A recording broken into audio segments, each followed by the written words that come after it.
Olá, meu nome é Felipe Cavalcante e este é o podcast Além da Curva.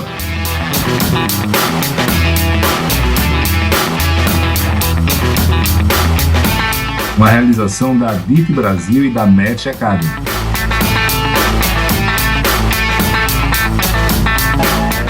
Aqui eu coloco em prática a minha paixão por difundir conhecimento e ajudar as pessoas e empresas. E você terá um encontro marcado com as lideranças e empreendedores que estão fazendo a diferença nos setores imobiliário e turístico do Brasil.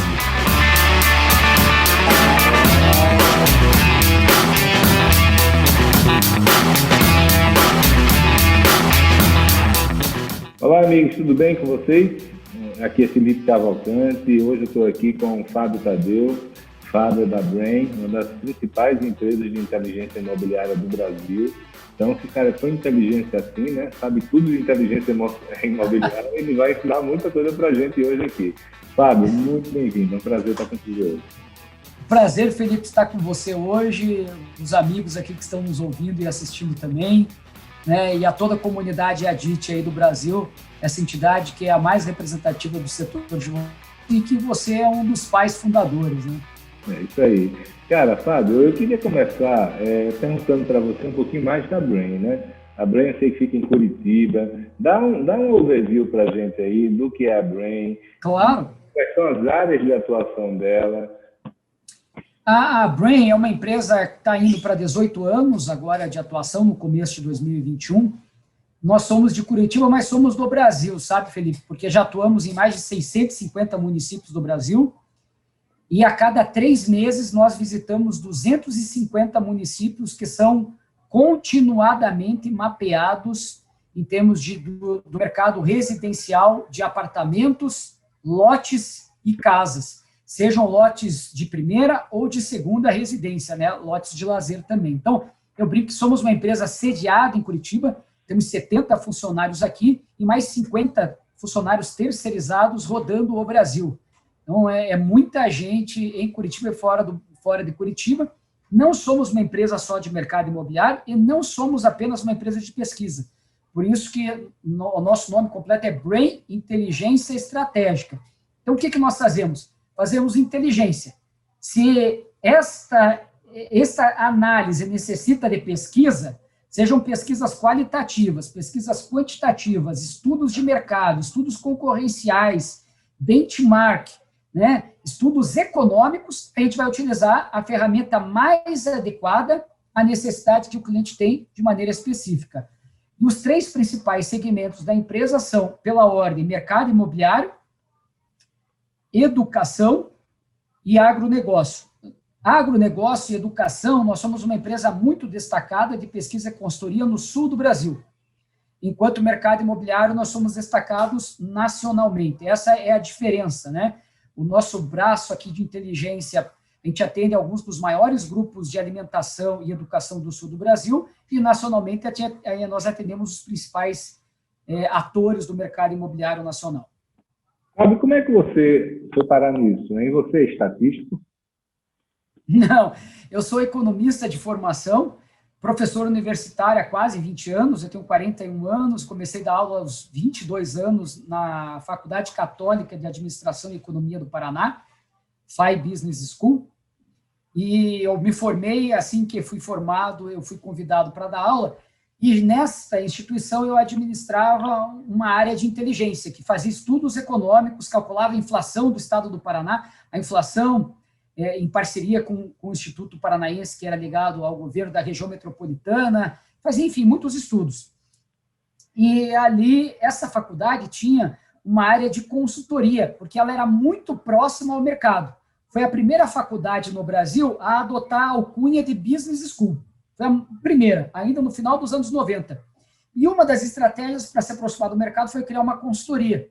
Quando essa consultoria foi fechada, por ser muito bem sucedida, estava tirando muito professor da sala de aula, 3 diretores dela criaram a Brain. Eu não sou sócio fundador, eu entrei 3 anos depois. Então, eu estou há 15 anos na empresa, 14 anos como executivo principal da empresa, mas ela nasceu a partir da FAI. Então, ela era por isso que nós não somos uma empresa de mercado imobiliário e nem uma empresa só de pesquisa. Porque, originalmente, nós chamávamos de Brain, Bureau de Inteligência Corporativa. Porque fazíamos, em especial, consultoria boutique para grandes empresas como Boticário, América Latina Logística, Volvo, Scania, ligadas à estratégia, marketing e planejamento.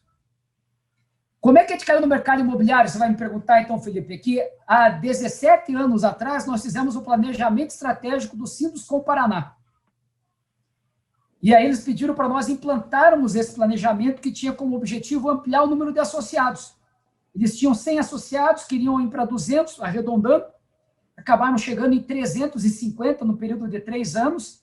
Estamos lá até hoje. Um dos meus sócios, que é fundador da Brain, o Marcos Catalhã, é vice-presidente de banco de dados do Sinduscom Paraná. Então, aí o que aconteceu? Quando as grandes empresas de capital aberto, Cirela, Brookfield, na época nem era Brookfield ainda, era Brascan, e as outras empresas que faziam parte do grupo, estavam adotando o nome Brookfield ainda, vieram para o sul do Brasil, com exceção da Rossi, que já estava em Porto Alegre, e da Cirela, que tinha um pé maior em Porto Alegre, mas tinha um pé aqui em Curitiba forte também, todo mundo instalou a filial em Curitiba e não em Porto Alegre. Batia no Sinduscom, o Felipe falava, precisa de a cidade. A diretora do Sinduscom falava, vai falar com o Fábio, vai falar com o Marcos, vai falar com a Brain. E com isso a gente fez o projeto de entrada das grandes empresas de capital aberto, primeiro no Paraná, e quando elas quiseram se expandir para Santa Catarina, Rio Grande do Sul e para o interior do Paraná, elas não foram daí procurar uma empresa lá nesses estados. Como a relação entre nós e elas já estava muito forte, chegava o pessoal da Brookfield, Fábio, preciso ir para Londrina, Florianópolis e Porto Alegre. Você faz isso tudo? Opa! Fazendo. Nunca tinha ido para lá como empresário. Fazendo. E aí assim, a gente foi conhecendo e foi se enraizando até que lá em 2004, 2005, nós fazíamos 4 ou 5 estudos de mercado imobiliário por ano. Em 2007 já tínhamos feito 30. Em 2008 fizemos 150. Foi assim, em 3 anos, passar de 5 para 150 estudos de mercado imobiliário, aproveitando o boom do mercado. E quando que a gente virou nacional, Felipe? Foi em 2012 para 2013, quando nós percebemos que as empresas estavam sendo exageradas no processo de expansão. E nós fizemos antecipadamente a leitura que elas teriam que diminuir o porte delas nas localidades, se não sair. Nem se falava de crise econômica. Todo mundo ainda estava bombando, a Dilma ainda não era uma presidente mal avaliada, ainda era uma presidente bem avaliada. E a gente falou, vai dar problema, não vai dar certo. E aí a gente adotou a estratégia de, se aqui nós éramos casados com o Sinduscom e a Ademi, tentar fazer esse casamento em outros locais. E a partir de 2013 e 2014, nós começamos a nossa expansão nacional, parcerizando com o Sinduscom, Ademis e Secovis ao redor do Brasil, e hoje atendemos com os dados oficiais em mais de 30 entidades representativas de classe. Muito bacana. Agora, Fábio, eu tenho uma curiosidade pessoal, cara. Para mim, antigamente, tudo isso era pesquisa de mercado, né? Hoje em dia, não só a Brain, mas várias outras, né, de outros amigos nossos aí, se colocam como inteligência de mercado. Isso é mais branding mesmo ou há alguma diferença prática? Pode ser só branding e pode ser diferente mesmo. Aí depende se a empresa vai ser picareta ou séria. Né? Se a empresa é picareta, é branding. Se a empresa é séria, tem diferença. Qual é a diferença? É porque, justamente, quando você pensa pesquisa, você tem algum conjunto de ferramentas mais limitado para um objetivo mais estreito. Né? Então, assim, se a empresa ela só quer saber a intenção de compra do consumidor, ela pode contratar uma pesquisa quantitativa. 90% do resultado vai ser igual a uma empresa de inteligência. Agora, ela pode contratar uma empresa de inteligência que vai acoplar diretamente outras ferramentas, como estudo concorrencial, estudos econômicos, estudos de profundidade de entendimento da cultura do local, diretamente ampliando o escopo ou indiretamente. Por exemplo, hoje, antes da nossa gravação, eu fiz uma apresentação para uma grande empresa do Ceará, e era uma pesquisa quantitativa. E as 3 principais colocações que eu fiz não vieram da pesquisa quantitativa. Vieram de outras percepções minhas do projeto e do local que ele está específico. Né? E não estavam na pesquisa. Mas ele é um cliente tradicional nosso. E eu falei, fulano, ó, isso aqui não está na pesquisa, mas a minha função como consultor e assessor da sua empresa é perceber coisas que não estavam no escopo original e eu tenho que te atentar. Então, eu falei, ó, aqui, se você pensar esse produto um pouco diferente, o público aceitou, mas pode ter algum outro tipo de limitação mercadológica que a gente pode antever. E aí ele vai fazer algumas mudanças para melhorar a possibilidade de sucesso. Então, a principal diferença é essa, Felipe. Quando você pensa inteligência, você pensa fora da caixa. Quando você pensa pesquisa, você pode ser uma excepcional empresa de pesquisa e que vai entregar o resultado que o teu cliente pediu, mas, em geral, dentro da caixa. Fábio, quais são as principais pesquisas de mercado ou instrumentos de inteligência de mercado que você utiliza no mercado imobiliário? Não precisa falar todas, mas quais são os principais? A quantitativa, acho que todo mundo tem uma noção, né? Mas o que mais que vocês fazem e que pode ajudar as empresas? Veja, a gente acredita que para cada momento, tipo e porte de empreendimento existe uma pesquisa mais adequada e que também vai corresponder ao orçamento que a empresa tem para desenvolver aquele projeto.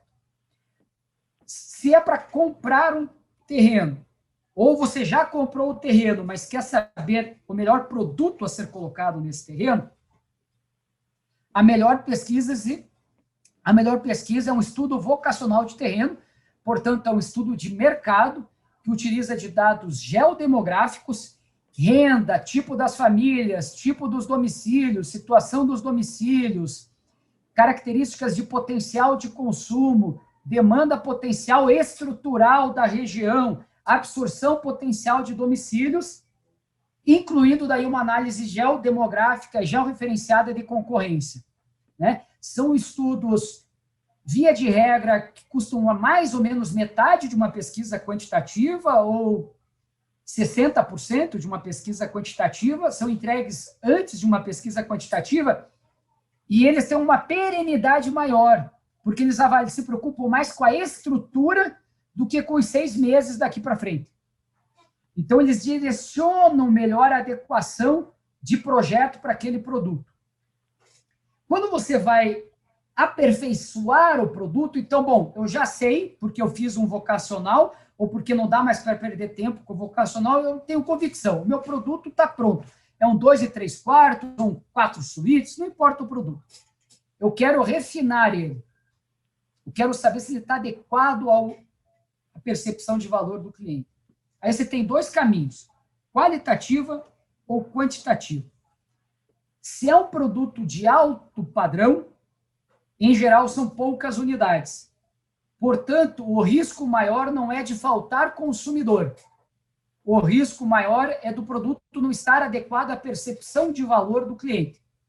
Se você ninguém vai colocar 200 unidades e 300 metros em Fortaleza ou em Salvador. Mesmo em São Paulo, ninguém coloca. Depende, né? Meu amigo, depende. Se você está em 2008 ali, né, em Salvador, na Paralela, você coloca. Né? Coloca, né? Se vai vender, eu não sei. Né? Na época, tudo entrava lá, né, Felipe? Era a época do trem da alegria, né? Mas me diga uma coisa, e as pesquisas de mercado naquela época, o que dizia? Veja, a gente sempre tem, a gente até hoje, Felipe, tem a ideia de ser uma empresa conservadora. Porque a gente tem isso como premissa básica. Porque todos os atores ao redor do desenvolvedor, do empreendedor, do empresário, são otimistas. O dono do terreno é o melhor terreno da cidade sempre, né? Eu brinco, Fortaleza deve ter 1.500 melhores terrenos. Todo é o melhor terreno. Não, esse aqui é o melhor terreno da cidade. Eu canso de ouvir essa frase. Aí, o dono do projeto, né, o incorporador, está há 6 meses, 1 ano, às vezes 1 ano e meio desenvolvendo aquilo, né? Você tem todo... Então, aí você tem a imobiliária que só vai ganhar dinheiro se vender, se lançar. E veja, eu não estou falando que ela é mau caráter, eu estou falando o mindset, a maneira natural de pensar de um corretor é positivista. Não, vai dar certo, a gente vai arrebentar a boca do balão e tal. O arquiteto só ganha de verdade se o projeto for para frente. A agência de publicidade só ganha se o projeto sair. E eu vou ganhar com o projeto saindo ou não saindo. Então, se eu não coloco que a nossa posição é ser conservador, e isso não tem nada a ver com ser pessimista, hoje eu fiz um estudo que eu entreguei falando, lance no preço mais alto testado. Ontem eu fiz na semana passada, dizendo o seguinte, tem que lançar no mais baixo. Então, o ser conservador não é ser pessimista, mas é ter a capacidade de trazer o empresário para a realidade. É raro, importante todo mundo saber isso. Algumas coisas são importantes, Felipe, em se tratando de pesquisa. Uma delas, é raro o projeto estar completamente divergente do resultado da pesquisa. São empresários com anos ou décadas de experiência. É raro ele estar completamente fora do que seria o normal. O mais normal são pequenos ajustes. Se não fosse assim, eles não seriam mais empresários atuando no mercado ainda, já teriam falido. Mas então por que eu vou fazer a pesquisa se quase sempre eu estou certo? Bom, é que o risco de justamente você estar muito errado, como você mesmo comentou lá em 2008, 2009, tiveram projetos lançados que têm estoque até hoje, por excesso de otimismo, né? Então, o risco em relação ao investimento não compensa. Outra coisa fundamental, pesquisa não é a tradução de uma bola de cristal que é capaz de solucionar o futuro. Ela tem que ser lida como um fator a mais ao indicar o caminho a ser seguido. E compete ao empresário ter arrojo, inclusive, para contradizer a pesquisa. O fundamental é ele não ser surpreendido. Eu vou dar um exemplo concreto. Um cliente nosso foi lançar o prédio mais nobre, pé na areia, de uma praia do Paraná. As praias do Paraná não são muito nobres, mas era um pé na areia. Tipo o melhor terreno do litoral paranaense, né? Exatamente, é isso aí. E aí, o projeto teve várias faltas na planta, mas as pessoas super se empolgavam com o projeto, porque arquitetonicamente ele era arrasador. Só que a gente apontou, olha, existe o risco do cliente refletir e perceber que o projeto é lindo, mas ruim de morar, ou ruim de usufruir. Porque ele tem coisas que... Aí a gente falou o seguinte, olha só, vocês têm que se preparar para isso. O cliente está adorando, mas pode dar problema. Eles iam lançar entre 30 e 40 dias depois da entrega da pesquisa, voltaram à prancheta, entenderam que, como já estavam com o RI, não valia a pena voltar atrás para mudar o projeto, mas reformularam completamente a estratégia comercial. Completamente. Um ano depois, eles lançaram e venderam 80% em um mês. Aí eu lembro quando o dono chegou para mim, pô, Fábio, você falou que o projeto ia ter dificuldade, não sei o quê, tal. Sim, foi um sucesso porque vocês voltaram atrás e tudo que nós levantamos, vocês se prepararam para enfrentar. E aí foi um sucesso. É tipo alguém ir para a guerra sem saber como é que está o inimigo, o adversário, ou sabendo. A diferença de preparação é brutal. Então, a maior parte do que qualquer empresa receberá de uma boa pesquisa, de um bom estudo de mercado, são estratégias, posicionamentos de como ter uma performance superior. Quando ela entende isso, ela faz melhor o usufruto da pesquisa. Sabe, uma coisa que sempre eu penso a respeito, você comentou aí, é o seguinte, você realmente vê empresários com décadas de atuação e, muitas vezes nichados ali em determinado produto, ou no produto em determinada região, até no bairro, né? Esse cara, ele sabe tudo, né, dali? Então, assim, a necessidade de uma pesquisa por parte de uma pessoa dessa é muito menor, né? Por outro lado, você vai para esse mesmo empresário, se ele vai lançar num bairro diferente ou no produto diferente dele, o grau de insegurança já aumenta, né? E se ele vai para outro estado, outra cidade, nem se fala, né? Existe aquele feeling, né, que a gente tem, que a gente sabe numa mesma rua onde é que é bom e é ruim, né? E esse feeling ele não existe quando você está fora da sua zona de conforto. E tem um outro estágio ainda que eu vejo muito, que são os corporativos, são os executivos de grandes empresas, que eu vejo uma necessidade muito grande deles, não só pelo volume, né, que eles têm um volume imenso, mas também, muitas vezes, a necessidade de se cobrir, né, de ter um resguardo, ou seja, a pesquisa de mercado para ele é tipo um atestado de que não foi culpa dele se a coisa deu errado. Né? Eu queria saber se essa minha impressão é a realidade realmente do mercado. Né? Correto, é isso mesmo. Né? Toda a tua leitura está 100% correta, Felipe. Né? Quando você vai para uma empresa que tem executivo, a pesquisa passa a ser obrigatória e ela é boa tanto para o executivo quanto para os acionistas, do lado do acionista, porque ela coloca uma luzinha que fica piscando atrás do executivo, falando, você tem que prestar atenção se você está fazendo as coisas certas. E o executivo gosta porque, bom, deu errado, mas eu contratei a pesquisa. Né? De uma maneira vulgar, seria tenho a quem culpar. Né? Ainda que existem executivos, é a minoria, a super minoria, mas tem executivo que a gente percebe que é basicamente isso, né? Porque os bons executivos claramente querem usufruir positivamente daquilo para ele ter uma estratégia mais assertiva, porque, enfim, a empresa, ele é responsável da empresa, perante a empresa. Já o empresário, é bem isso que você falou, quanto mais localizado numa única região ele é na cidade, mais autoconfiança ele tem de conhecer tudo. Tá? E aí ele, inclusive, passa a ver mais se o produto novo vai ou não competir com ele mesmo do que com os outros. Né? Uma coisa importante é que é justamente o momento que as empresas ou os empresários mais erram é no momento de autoconfiança exacerbada. A gente não erra por não saber ou por ser incapaz. Qualquer país no mundo. Né? É o que a gente brinca aqui dentro da empresa, quando o empresário ou o executivo passa a acreditar que ele tem um toque de Midas, é que a situação está perigando. Né? Então, e no mercado imobiliário, Felipe, qualquer coisa são dezenas de milhões de reais. Para a grande maioria das empresas, basta um fracasso verdadeiro para quebrar a empresa. Verdade. Você tá indo ali ano após ano de sucesso, você tem um problema, aquilo ali desestabiliza tudo. Desestabiliza, né? Então, assim, o que a gente acredita é justamente isso, né?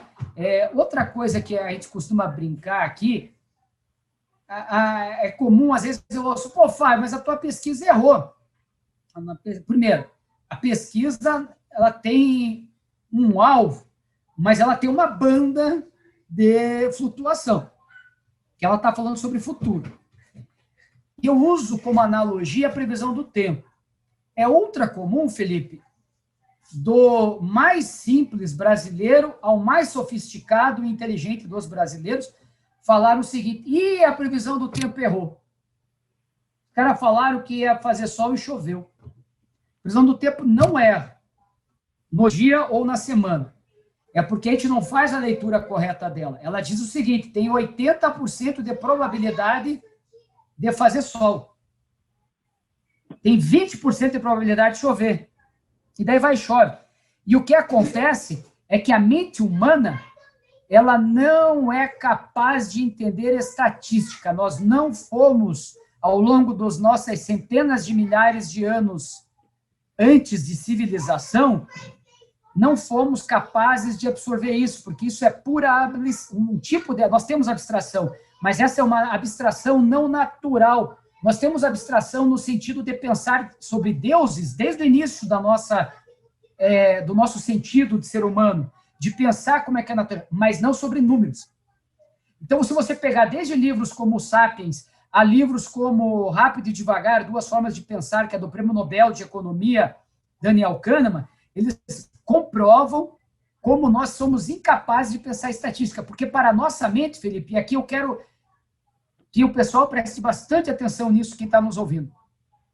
A grande questão é a seguinte, nós não conseguimos aceitar que um fenômeno que tem 80% de chance de acontecer não aconteça. Porque é tão grande a diferença entre 80% e 20% que a gente não consegue aceitar. Poxa, mas como eu tinha 80% de chance de ter sucesso e não tive. Sim, você tinha 20% de chance de ter fracasso. Mas eu tinha 95%. Mas estatística e o mundo das circunstâncias acontece dessa maneira. Você tem, às vezes, aqueles 5, 10, 15 ou 20% que acontece. Então, é por isso, inclusive, que faz parte, e eu falo para os meus clientes, você pode contradizer uma pesquisa.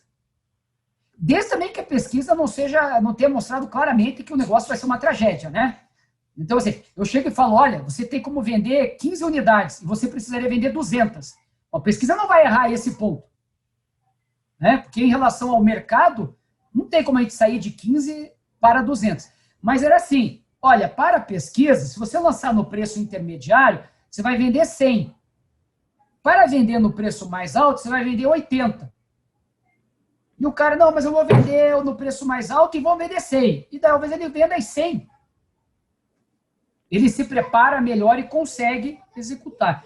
Então, o bom empresário utiliza a pesquisa dessa maneira, como um mapa para adaptar as suas estratégias em busca do melhor resultado. Nem acreditando que a pesquisa é um vidente e nem achando que a pesquisa não vale nada. É tomando a pesquisa pelo seu valor correto, que é uma possibilidade de ajuste do percurso a seguir para ter mais sucesso. Você está falando em vários momentos aí sobre os empresários, né? E tem todo tipo de empresário. Você falou que atuou em 600 cidades ou foi 300? 650 cidades. 650. A quantidade de empresários executivos com quem você já lidou é imensa. Né? Então, como é que é o relacionamento com essa turma? Né? Quais são... Tem todo tipo de perfil, né? Tem gente que deve lhe culpar quando uma coisa não sai como não está, ok? Quais são as manhas, né? Você já desenvolveu qualidades? Já existem perfis que você consegue, quando senta na mesa para negociar com ele ou para se relacionar, que você já sabe, isso aqui é tal perfil, isso aqui é outro, vou agir dessa maneira. Fala um pouquinho para a gente desse dia a dia de vocês. Sem dúvida, Felipe, existem diferentes perfis que derivam de 3 coisas: da região do país, do porte da empresa e da personalidade da pessoa. Né? Então, não é um fator que vai diferenciar, né? São vários. Via de regra, empresário é mais pragmático e objetivo, executivo é um pouco mais detalhista, gerente é muito mais detalhista, analista só se preocupa com o que não tem importância. Então, existe uma cadeia, né, dentro da própria organização de como utilizar a pesquisa. Eu, por exemplo, Fábio, sou uma pessoa muito assertiva e direta. Eu gosto de trabalhar muito mais com o empresário. Tem 200 slides, eu apresento 15 no máximo e digo o que o cara tem que fazer. Né? Mas eu tenho aqueles clientes que querem discutir slide por slide. Eu, por exemplo, sofro, não é o meu perfil. Na Brain, nós temos sócios que atendem que tem mais esse perfil, de levar 3 horas para apresentar no que eu levo meia hora, 40 minutos, que tem perfil. Mas, às vezes, justamente, você tem que saber casar o teu perfil com o perfil da empresa. Mas, via de regra, eu acho que mais do que a empresa e o perfil do indivíduo, há essa diferença do quanto quer saber se ele é empresário, se ele é executivo ou se ele é um analista. A diferença é brutal nesse aspecto. Empresário não quer perder tempo. O que eu tenho que fazer? Tanto que o meu normal é o seguinte, no segundo slide já dizer o que ele tem que fazer. Depois eu justifico por que eu estou falando aquilo. Quando eu estou apresentando para um gerente, que é uma empresa muito grande, tem que apresentar para o gerente, eu inverto. Aí eu tenho que encadear todo um pensamento para chegar numa conclusão. Entendi. Entendeu? Então, eu acho que é mais... O empresário, ele tem um pensamento mais amplo, porque ele não tem uma única coisa para pensar. O gerente pensa mais no resultado utilitário daquilo. Eu acho que essa é uma diferença mais importante. Fábio, em relação à região do país, qual é a diferença do nordestino para o sulista, do centro-oeste? Sudeste, Norte. Tem ou isso é estereótipo? Isso é, assim, só tem... A única diferença é na maneira de ser, Felipe. Né? A única é realmente na maneira de ser. Né? O nordestino, via de regra, é muito mais do relacionamento, da convivência. O sulista é um meio termo em relação ao nordestino e o paulistano. Né? O paulistano e o paulista tudo para amanhã, tudo muito, como o pessoal brinca, os Faria Limers, né? Já o nordestino tem mais esse perfil. Mas é tanto estereótipo que, da mesma maneira que todas as cidades têm 400, 500 melhores terrenos, todas as cidades, Felipe, eu ouço duas frases, sempre. Não importa o porte, não importa a região. Primeira delas, é difícil lançar em Fortaleza ou em Maceió porque não tem terreno. É difícil lançar em Ribeirão Preto porque não tem mais terreno para comprar. Eu sempre dou risada interna, né? Porque tem muito terreno para comprar. Tem muito. Todas as cidades têm muito terreno para comprar, né? Às vezes eles são mais difíceis. É que quase sempre os incorporadores não procuram terrenos, eles são abordados por alguém que quer vender. Perfeito. Né? E a segunda frase que tem em todos os lugares também é a seguinte: eu sei que você trabalha no Brasil inteiro, mas aqui em Maceió é diferente. Eu sei que você trabalha no Brasil inteiro, mas aqui em Campo Grande o mercado é diferente, o campo-grandense é diferente, o mineiro é diferente. E eu sempre falo, não, é isso mesmo, eu sei. Então, 100%, isso não falha. Todo mundo acha que o seu lugar é único. E é. Mas se todo lugar é único, todo lado é um pouco igual. O que muda tem mais a ver com questões efetivamente geográficas. Quer ver exemplo? Para onde que no Nordeste, né? Fortaleza é uma cidade que o nascente e poente é importante. Você vai para João Pessoa, dependendo da posição de João Pessoa, a questão não é nascente e poente, é se é leste ou oeste. Você vem aqui para o sul, é face norte ou sul que as pessoas olham, porque fica frio e no inverno embolora. Aí você vai para o interior do Paraná ou para Campo Grande, face leste é horrível, porque no sol da tarde é impossível ficar na varanda. Né? Então, assim, você vai em Cuiabá, apartamento popular tem que ter ar-condicionado, porque do contrário ninguém sobrevive, 45 graus no verão. Então, assim, o que tem de diferença efetiva é muito mais uma diferença advinda da geografia e de como ela impacta a vivência das pessoas no imóvel do que efetivamente culturalmente. Perfeito. E a gente está sempre ouvindo aí essa questão toda de ciência de dados, né, de inteligência, de machine learning e ciência de dados, né? Eu queria até saber de você se ciência de dados é a mesma coisa que estatística ou não, né? Se é uma estatística empacotada ou não. Eu quero saber o que está havendo de novidade no setor de pesquisa de mercado, inteligência de mercado. Se está havendo algo, tem alguma startup que está querendo fazer uma disrupção e só trabalhar com dados, tem a tradicional pesquisa de campo, etc. e tal. Vocês mesmos têm prestado alguma atenção nisso? Sim, a Brain, nós fazemos pesquisas quantitativas, utilizando também plataforma de conexão com as pessoas, para elas poderem responder virtualmente, mas a gente utiliza apenas em alguns casos, porque é importante garantir quem está do outro lado. Mas aquilo que você está falando, ele tem mais a ver não com pesquisas quantitativas, mas sim com pesquisas do que seria o estudo de mercado. Como utilizar dados de concorrência, dados mercadológicos, para levar à determinação do melhor produto a ser desenvolvido no terreno. Nós temos um sistema, até hoje ele foi usado mais internamente, ele está entrando no mercado agora no final de 2020, o nome comercial não posso dizer ainda, mas digamos é um Data Brain, e ele utiliza... Acabou de dizer o nome. Bom, como um Data Brain. Ele vai ficar nome melhor que Data Brain. Não vai, né? E nós temos mapeados nessas cidades, nas cidades que nós fazemos dentro desse sistema, nós temos hoje, entre o que é o nosso histórico e o que está ativo, alguma coisa como 1.100.000 apartamentos e lotes mapeados ao longo de 15 anos. 1.100.000 novos. Não é anúncio de site, tá? Mas, a despeito disso, nós acreditamos que a utilidade de um sistema como esse são para duas coisas realmente boas. Compra de terreno, você consegue ter um bom mapeamento do mercado rapidamente para selecionar o trigo do joio, o que vale a pena aprofundar e o que não vale a pena aprofundar em negociação, e para a gestão comercial, saber como é que estão os concorrentes. Nós não acreditamos em Big Data, Machine Learning, para determinar que produto tem que ser desenvolvido num determinado terreno. Por um motivo muito simples. Não existe conceito de Big Data no mercado imobiliário. Não existe. Tem uma penca de empresas startups aí dizendo que te entregam o que você deve construir baseado em Big Data. Tecnicamente, não tem como.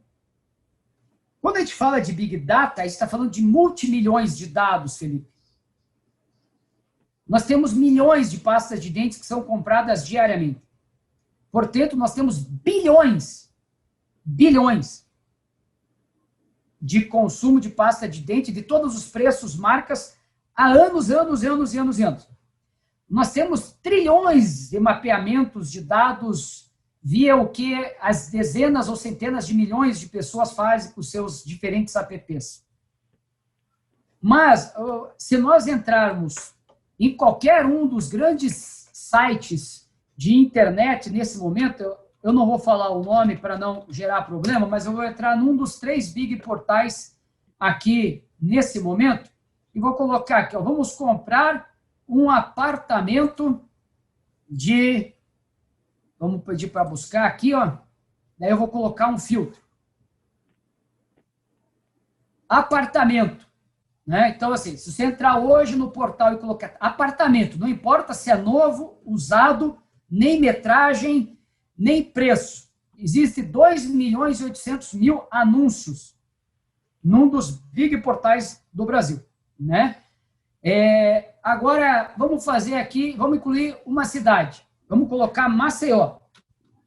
Cidade que você está em Maceió hoje, Felipe? Na verdade, eu estou na capital do mundo, na Barra de São Miguel. Ah, muito bom. Olha só. Cai de 2 milhões para 4 mil apartamentos, entre novos e usados. Se nós colocarmos uma área apenas de 100 a 150 metros, cai para 1.200 apartamentos. Quem é que quer falar de Big Data? Hã? Então não existe. A verdade é que todo mundo quer uma solução de lâmpada mágica e não existe. Não existe Big Data em mercado imobiliário desta maneira. Não é que não tem utilidade. Tem utilidade. Mas não existe o conceito de Big Data que resolve.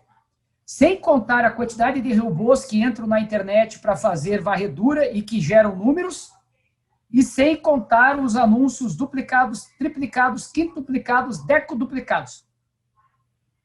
Então, a verdade é que não existe e não existirá, por melhor tecnologia que seja, a ideia real de machine learning. O que pode haver aí numa cidade como São Paulo, no suprassumo da cidade, para quem só trabalha no altíssimo padrão, tem como utilizar um pouco mais de inteligência artificial para algumas respostas. Mas no Brasil, o único lugar possível disso é em alguns poucos bairros do estado de São Paulo, da cidade de São Paulo, para o altíssimo padrão, e ainda assim com ressalvas. Felipe, você está há décadas no mercado imobiliário. Nós não estávamos falando há pouco de que a posição da ventilação e da insolação muda tudo?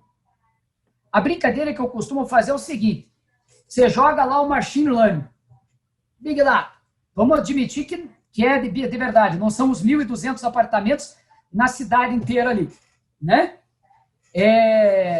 Aí eu ainda te dar a seguinte resposta. Aqui você tem que lançar um 350 metros, porque não tem concorrência e tem muita gente com dinheiro. Aí sabe o que eu vou falar para você? E se você estiver do lado de um cemitério indígena? Eu costumo brincar, né?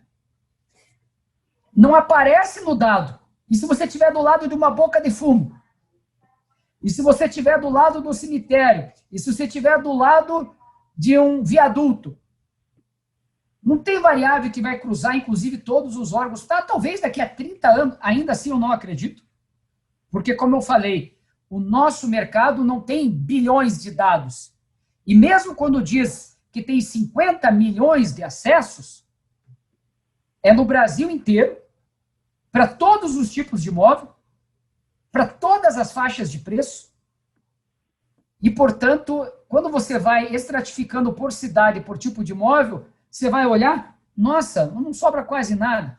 Então, existe um problema na nossa avaliação como empresa de inteligência estratégica de fundo. A gente acredita que são ferramentas inteligentes, trazem qualidade para análise, mas quem acha que é possível substituir a capacidade intelectual no nosso segmento, eu acho que está enganado. Fábio, vamos falar um pouquinho de mercado agora, Fábio? Né? Você faz tanta pesquisa de mercado aí. Dá um resumo para a gente do que está acontecendo no mercado, o que é que vai acontecer nos próximos anos, se a gente está vendo um voo de galinha ou se é um movimento mais sustentado, né? Qual é a tua perspectiva em relação a esse futuro próximo da gente? Veja, Felipe, eu não fujo de projeções, eu vou falar o que eu acredito para os próximos meses e para o ano que vem, mas nós também não fazemos projeção de longo prazo, porque também não acreditamos nelas, né? É muito... O nosso segmento, mais do que outros, ele não guarda uma relação tão intensa com a flutuação do PIB. Não é como o mercado automobilístico ou o mercado de supermercados, que existe um múltiplo bem próximo, que eles conseguem saber para cada ponto percentual de alta ou de queda do PIB qual é a variação. Porque o nosso é um segmento não de bens, né? O nosso segmento de ativos. Então, ele teve uma queda brutal durante a pandemia, como agora ele está crescendo como nenhum outro, né? Ele é um segmento de muito longo prazo. Então, tudo aquilo que está sendo definido hoje vai demorar um tempo para entrar no mercado, e depois na baixa é a mesma coisa. Então, falar de longuíssimo prazo é não apenas arriscado, como na prática é errado no nosso mercado. Mas eu posso falar o que eu acredito até o final do ano que vem e como uma tendência de longo prazo do tipo de imóvel. Primeiro, em relação à questão numérica, né? Enquanto perdurar uma taxa de juros abaixo de 5%, 6%, nós acreditamos que o mercado estará fortemente crescente, fortemente comprador, fortemente investidor. Por dois motivos. Porque a demanda na baixa renda nunca foi atendida. Tem muito desemprego. É verdade, mas a oferta sempre é menor do que a demanda. Minha Casa Minha Vida, não existe um problema de demanda, existe um problema de falta de oferta. Então, tendo oferta, tem demanda, mesmo com o aumento do desemprego. Na média e alta e altíssima renda, a taxa de juros pesa muito a favor da compra hoje. Para a média renda, em especial para o produto pronto, você já tem uma queda forte da taxa de juros. E para a alta renda, o sujeito tinha 200 mil, 1 milhão, 2 milhões, 3 milhões guardado, e antes ele ganhava lá 10%, 1 milhão, 100 mil por ano. E agora nós não temos mais isso. O cara ganha de 1 milhão lá e vai estar ganhando, se descontar a inflação, zero. Zero. Aí o cara fala, por que eu vou deixar 1 milhão guardado? Porque antes fazia sentido eu falar, eu vou abdicar de morar no imóvel melhor, porque eu já moro bem, e vou esperar um tempo para me mudar, porque se eu ganhar 100 mil por ano, em 5 anos eu já tenho 500 mil, em 10 anos eu tenho 1 milhão, e, poxa, dobrei meu capital em 10 anos, daí eu vou pegar e vou comprar um imóvel. Só que agora ele olha e fala, poxa, mas eu não estou ganhando dinheiro.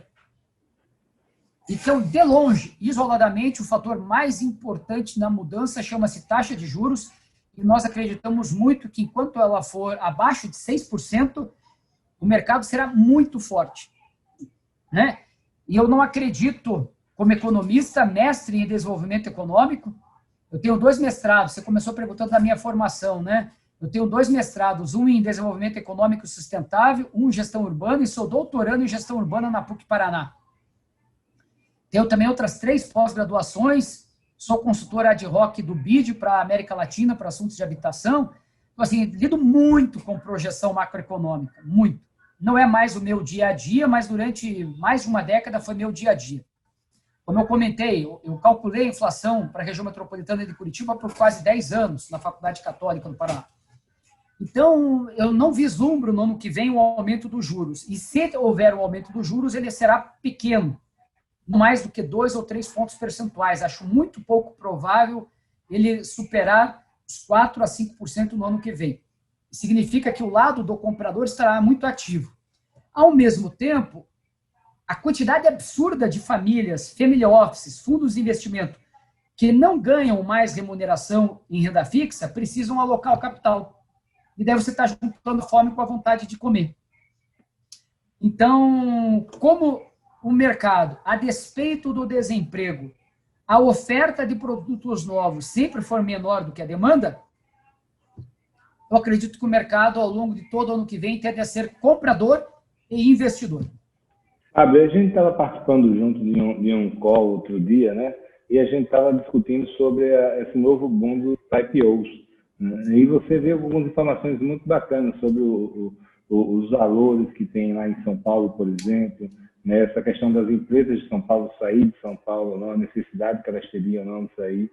Me dá a tua opinião sobre isso. A gente está revivendo o que a gente viveu há 13, 14 anos atrás. É diferente agora. E o que é que a gente pode esperar de todo esse novo boom? E ele vai atrapalhar o mercado imobiliário ou não? Tem tamanho para o mercado aguentar tudo isso? Veja, Felipe, eu acredito que existe risco, mas eu acho que a possibilidade de nós repetirmos o mesmo ciclo errado é pequena. Nós fizemos estudos para 4 das empresas que ou acabaram de captar ou estão em vias de captação. Então, eu não posso falar muita coisa.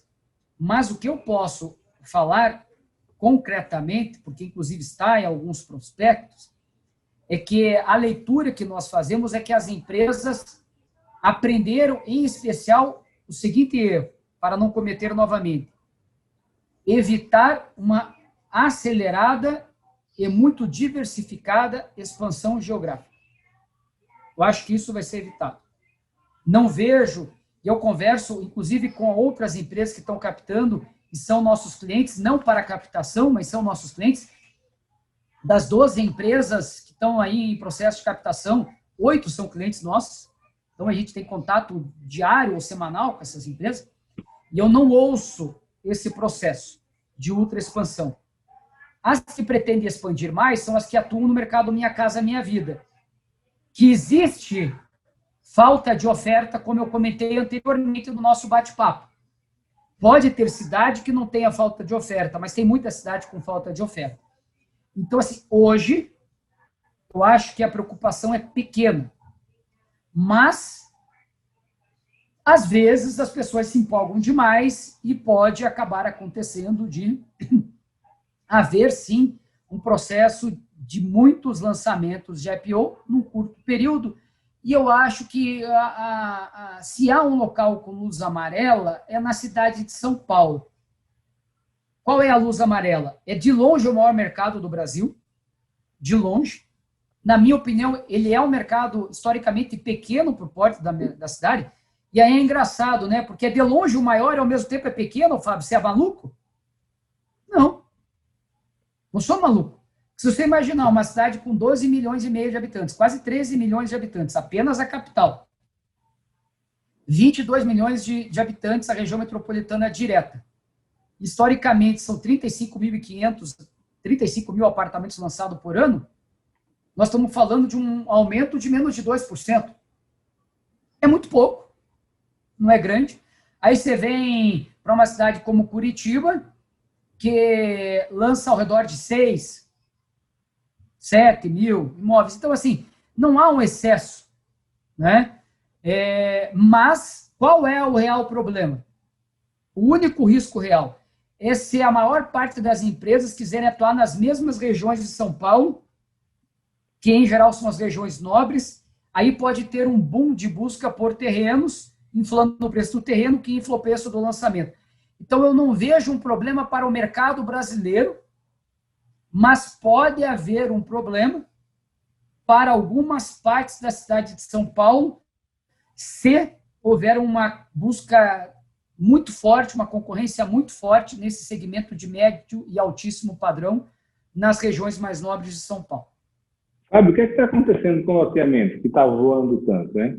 Isso aí é uma coisa pontual por causa da pandemia, ou não? Veio para ficar nos próximos anos, vai manter esse risco? Veja, eu acho, Felipe, que primeiro houve um aumento maior da busca por casas do que por lotes. Fala-se menos porque é um mercado secundário, não um mercado primário, e, portanto, ele é menos estruturado e tem menos dados e informações, mas, concretamente, houve uma busca muito maior de crescimento por imóveis prontos em loteamentos prontos, portanto, casas prontas em condomínios fechados, do que lotes. Mas houve, sim, um aumento da procura por lote. Eu acho que vai perdurar por pelo menos um ano e meio, talvez 2 anos. A mais do que isso, a gente vai ter que pagar para ver. Mas, nesse momento, as pessoas, em especial de alta renda, tá? Esse é um fenômeno da alta renda, Felipe. É o fenômeno da alta renda. Ele não é um fenômeno que aconteceu forte na média e baixa renda. Ele aconteceu na alta e altíssima renda. Né? Porque são pessoas que têm uma condição maior de resolver a sua vida como um todo em locais mais afastados. Coisa que a média e baixa renda tem mais dificuldade, porque o custo agregado da mudança, filhos, trabalho, mobilidade, etc., é mais complicado quanto menor a renda. Mas na alta e altíssima renda, isso eu acho que tende a perdurar por até 2 anos, podendo ser mais do que isso. Até porque, daí é difícil de falar. Porque tem a questão do investimento, né? do lote ser visto também como um investimento, até pelo ticket baixo, né? Pela entrada baixa. Sem dúvida, sem dúvida. Fábio, qual é a diferença que existe, se é que existe alguma, entre a pesquisa de mercado para loteamento e para um residencial? Pode existir, né? O que eu acho que tem de principal diferença é que em loteamento é mais comum a necessidade de ter que fazer pesquisa quantitativa, obrigatoriamente, para o lançamento, porque, via de regra, são muitas unidades. Enquanto na pesquisa de um apartamento, ela pode ser mais comum a pesquisa qualitativa do que a quantitativa, porque o risco de falta de demanda é menor, via de regra, do que no loteamento. Eu acho que essa é a principal diferença, é o tipo de estratégia, porque um tem quase sempre centenas de unidades, enquanto o apartamento quase nunca são centenas, quase sempre são dezenas de unidades. E quais são as peculiaridades de uma pesquisa para um loteamento? Porque ele geralmente está na franja da cidade, não é tão óbvio, né? Não existe um histórico, talvez, muitas vezes na região. Tem alguma peculiaridade, não? Veja, quando daí você... Aí depende do tipo de loteamento. Isso que você está comentando, de ser um loteamento muito longe, aí ele passa a ter uma peculiaridade, porque ele passa a depender da demanda não apenas do entorno, ele passa a depender de uma demanda por transferência muito longe. E isso torna a pesquisa mais complexa.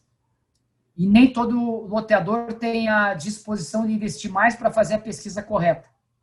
Mas ele não vai conseguir solucionar o seu produto com quem mora do lado, ele vai precisar de gente longe. Então, eu acho que a principal peculiaridade é, quanto mais longe você está, mais atrativo tem que ser o teu produto, para atingir um público maior em mais lugares. Isso torna-se a resolução mais complexa, em geral, com mais uma ferramenta de pesquisa, misturando quantitativa com estudo de mercado ou ampliando o tipo de pesquisa quantitativa, aumentando a amostra. E quando isso envolve empreendimentos de segunda residência, empreendimentos... Aí muda muito. Aí muda muito. Né? Por exemplo, pesquisa quantitativa em empreendimento de segunda residência quase sempre é bobagem. Você vem de dezenas de lugares, Dá para fazer, dá. Se a empresa estiver disposta a gastar na centena de milhar. Não tem pesquisa quantitativa de verdade para um loteamento de segunda residência, seja campo ou praia, ou para multipropriedade, que você não tenha que entrevistar pelo menos 3, 4 cidades e pular de 200 para 400 a 800 entrevistas e, portanto, sair dos 30, 35, 40 mil por 120, 140, às vezes 200 mil reais, se você tiver muitas tipologias no teu complexo, em termos de pesquisa quantitativa, porque você vai ter que investigar, né? Então, por isso que em pesquisas de segunda residência é muito mais importante entender profundamente a proposta de valor e dar com mais pesquisa qualitativa e estudo de mercado do que com pesquisa quantitativa. Fábio, eu queria também uma questão que eu particularmente faço isso, né? Eu pratico. É o seguinte, eu como pequeno empresário local, eu também faço a pesquisa quando eu vou no produto maior, no produto fora da minha zona de conforto. Uhum. Mas, na prática, sabe o que é que eu fazia, Fábio? Eu analisava se tinha havido alguma oferta similar nos últimos 5 ou 10 anos. Tá? Sim. É o meu grande drive. Assim. Se não teve, por maior que seja a crise ou o momento em que a gente esteja passando, a gente acaba, algum mercado vai ter. De alguma maneira, você considera isso nas pesquisas também? Sim, a gente sempre faz estudo, os nossos estudos de mercado sempre consideram uma avaliação da concorrência histórica, inclusive indicando como é que foi a velocidade de vendas e a variação de preços. Okay. Fábio, e fala para a gente agora um pouquinho sobre, daqui a pouco a gente está acabando aí já, mas como é que estão as oportunidades por todo o Brasil aí? Qual é a tua análise aí do que está acontecendo? Quais são os estados, regiões que estão voando? Quais são os que estão mais devagar? Como é que você está vendo? Veja, eu ainda acho que o Nordeste está mais devagar do que o Sul e o Sudeste, basicamente porque as empresas incorporadoras e loteadoras do Norte e do Nordeste sofreram mais durante a crise dos distratos, o ciclo foi mais longo, estão mais machucadas e elas estão demorando um pouco mais. Ao mesmo tempo, abre uma oportunidade maior pelos estoques estarem em níveis muito baixos, de maneira generalizada no Nordeste. Né? Nós estamos com o menor nível de estoque dos últimos 10 a 15 anos em praticamente todas as capitais do Nordeste, e isso abre uma oportunidade muito importante. Então, se de um lado nós vimos um marasmo nos últimos 2 e 3 anos, a gente vê do outro lado uma oportunidade maior por uma demanda reprimida muito acentuada. Eu vejo também uma oportunidade grande para produtos de investimento, de renda, saindo apenas da renda de apartamentos compactos. Eu acho que a gente tende a entrar no ciclo de apartamentos de 2 e 3 dormitórios para renda também, não apenas nos compactos. E, por incrível que pareça, eu acredito muito em produtos de multipropriedade daqui para frente, mais do que antes, porque eu acredito que o turismo nacional tende a se acelerar, tanto pelo motivo do turismo estrangeiro demorar um pouco mais para voltar com força, e o câmbio não vai voltar a ser aquela maravilha que era. Ele pode não continuar subindo muito, mas ele torna-se um limitador do turismo internacional, alavancando, portanto, o turismo nacional. Multipropriedade, eu acho que é um mercado avissador. Você tem atuado em multipropriedade? Atuamos menos, porque o mercado é bem menor, naturalmente, mas nós fizemos alguns estudos. Nós entrevistamos, vamos participar do Adit Share agora, né, em novembro. Meu sócio, Marcelo Gonçalves, vai apresentar uma pesquisa que nós fizemos com 120 entrevistas em profundidade. Foram mais ou menos 80 horas de gravação de entrevista para entender o que o brasileiro quer com a sua segunda residência. Qual a vantagem do fractional, qual a vantagem do multipropriedade, qual a vantagem do timeshare, qual a vantagem da segunda residência pura, própria e exclusiva. Como é que o brasileiro vê essas tipologias, e fizemos um estudo dos 20 principais polos. Pode contar os resultados aí. Tem que ir lá no AditShare. Se vocês forem no AditShare, vocês vão ter os resultados. Depois do AditShare, a gente vai fazer também um vídeo gravando os principais resultados, mas eu prometi para o nosso amigo, para o Caio Calfá, atual presidente, que a gente não vai dar spoiler antes. Mas o spoiler que eu dei já foi antecipando. Eu falei antes, acredito muito no crescimento do mercado turístico do Brasil e, em especial, no modelo multipropriedade, que eu acho que ele permite uma ideia de custo-benefício muito atraente. Tá, e, Fábio, teve muita conversa em relação ao impacto da pandemia no setor imobiliário. No olho do furacão, está todo mundo tentando adivinhar para onde é que a gente ia. Passado aquele momento, né, quais são as lições que você tira? Qual é o real impacto que a gente tira? O que disso é duradouro? O que disso é ou foi pontual? Qual foi o resumo de toda essa confusão? Eu vou fazer um resumo, ultra resumo aqui, mas quem quiser mais detalhes, por favor, entre no nosso canal do YouTube, Brain Inteligência Estratégica no YouTube, e nós fizemos um debate junto com o nosso amigo Celso Petrucci, do Secovi São Paulo, e com o Caio Calfá. A DIT foi uma pesquisa que a Brain promoveu em parceria com a DIT e o Secovi São Paulo. Nós fizemos 40 horas de debates em 8 capitais, 16 grupos de foco, mais de 130 pessoas participaram desses debates durante o mês de setembro, sobre como as pessoas viveram os seus imóveis. E o que mudou? O que a gente acredita é muito tempo, nós estamos 2 horas debatendo, mas as 3 principais pontos. Primeiro, as pessoas querem um home office sem ter um home office. Ou seja, elas querem um espaço para poder trabalhar de maneira flexível e não um espaço de trabalho. Portanto, ou aumenta a varanda, que possa ter múltiplos usos, ou melhora os móveis na implantação e humanização das áreas de sala de estar. Ou seja, é mais uma questão de mobiliário do que de planta e design de planta. Cozinhas melhor integradas, porque as pessoas aumentaram a conexão com a alimentação dentro de casa e isso tende a permanecer por muito tempo, gerando uma mudança de hábito, né? Então, a integração de sala, varanda e cozinha tem que ser melhorada a ideia de, tanto de, eventualmente, ela ser um pouco mais confortável, guardada as faixas de renda e que elas conseguem comprar, mas, fundamentalmente, como é que consegue solucionar isso a partir de móveis, mobiliário, para que as pessoas vivam melhor o seu ambiente de cozinha, estar e sala. Isso seria o ultra resumo, porque as pessoas não querem mais cômodos, elas querem mais inteligência na utilização dos cômodos. Bacana. Fábio, e para onde é que você está indo agora? Quais são os seus planos, os planos da Brain? Onde é que você está gastando mais energia? Veja, nós estamos gastando bastante energia, Felipe, em 2 coisas. Uma, conhecer cada vez mais o consumidor. Por isso, a Brain decidiu, durante a pandemia, fazer a cada 45, 60 dias, de 600 a 800 entrevistas com consumidores potenciais de imóveis para entender as flutuações das opiniões desse público. Passamos a fazer estudos cada vez mais profundos, como essas de debates que eu comentei, ou seja, é fazer mais pesquisa para consumo interno, para gerar mais inteligência e insights, e, do outro lado, melhorar e lançar o nosso Data Brain, que vai entrar aí no mercado com alguma coisa entre 15 e 20 mil empreendimentos de lançamento, produto novo, de lotes, casas, apartamentos, salas comerciais, inicialmente alguma coisa como 20 cidades brasileiras, para até o final de 2021 atingir as 200 a 250 principais cidades do Brasil.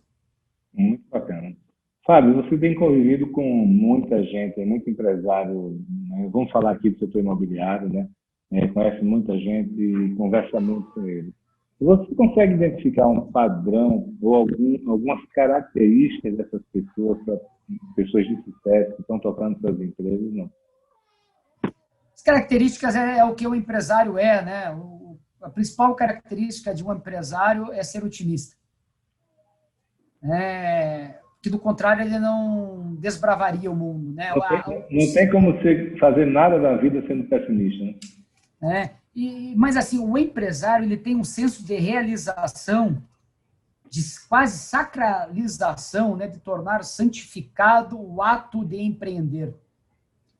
Essa eu acho que é a única característica que une todo e qualquer empresário. O prazer estar em criar alguma coisa. Não sei se você sabe, Felipe, mas a palavra hoje nós usamos, para encerrar aqui nosso bate-papo, talvez seja uma boa mensagem para os nossos amigos. Atualmente, a gente só usa no português a palavra criação e criatividade. Mas no passado, até uns 50, 60 anos atrás, nós usávamos duas palavras, criatividade e criatividade, que vinha de criação e criação.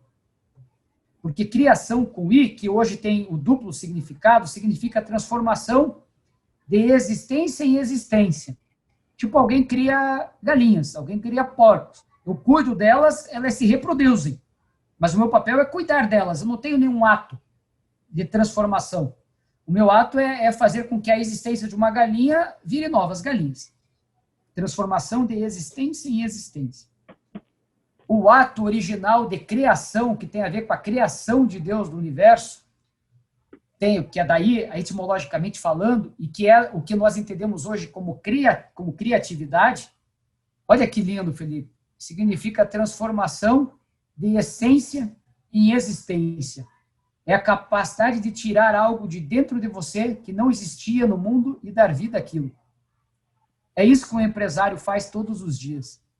É a capacidade de tirar da sua essência alguma coisa que só existe lá dentro e dar forma e vida e, portanto, existência a essa sua essência. E talvez nenhum mercado seja tão bonito isso do que o mercado imobiliário, esse sentido visionário da capacidade de olhar uma terra virgem e pensar que tipo de família vai morar aqui, como é que serão as casas, os escritórios, os hospitais, os hotéis, os apartamentos que ficarão construídos aqui. Esse, eu acho que é aquilo que unifica nós, os empresários. Fabuloso, menino. Obrigado aí, viu?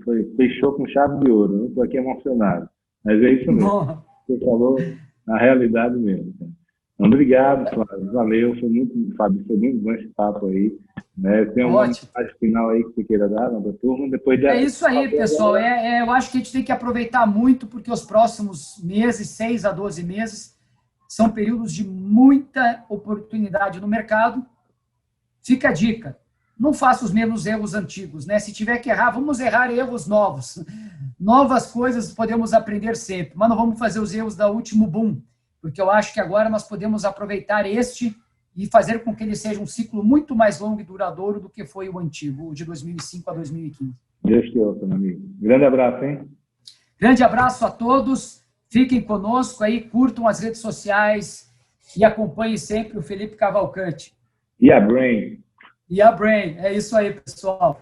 Um forte abraço. Tchau, tchau.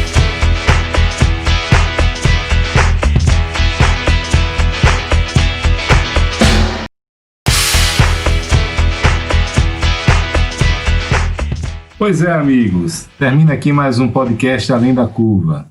Quem quiser ficar por dentro das ações e novidades da Adit Brasil, pode visitar o site www.adit.com.br. E quem quiser conhecer mais sobre os grupos Mastermind e as soluções de funding da Match Academy, pode acessar o site www.matx.com.br.